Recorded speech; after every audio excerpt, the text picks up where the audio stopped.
Hello and welcome back to our how-to videos. Today I am going to be doing a step-by-step walkthrough on how to perform a quick change rekey using a VSR LSR 2000.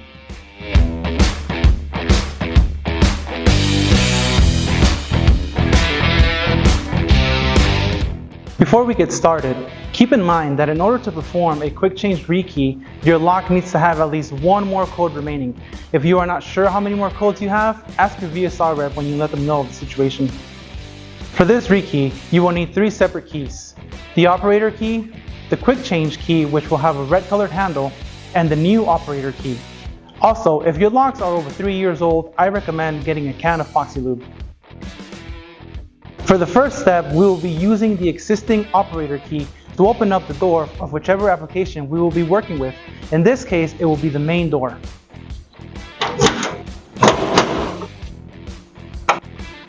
Now, it is important to have your door open just in case something goes wrong. You have access to the entire lock and you can change it out without having to drill it out.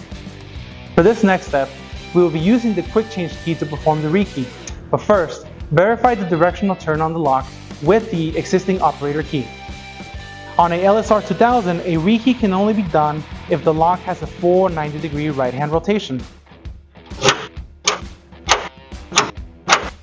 Before you insert the quick change key, notice that there is a notch at the bottom of the key. When you insert the key, make sure that the notch is facing the bottom of the keyway on the lock.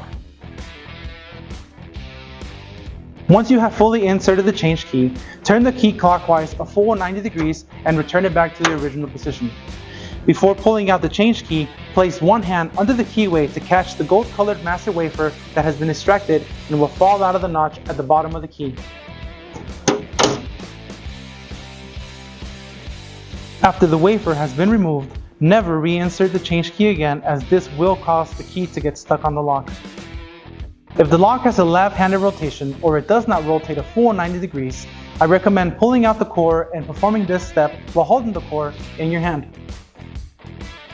For the next step, we will be using the existing operator key to confirm whether the rekey was a success or not. If the rekey worked, the existing operator key should no longer work and the lock can only be operated using the new key. If after several attempts you notice that the old key still works or the wafer did not drop, this may be an indication that it's time to change out the lock. Now, it is important that you use the old key when doing this key check, because if you use the new key, you will notice that it still works on the lock. And that is because the new key will always work on all previous codes, regardless if the quick change was a success or not.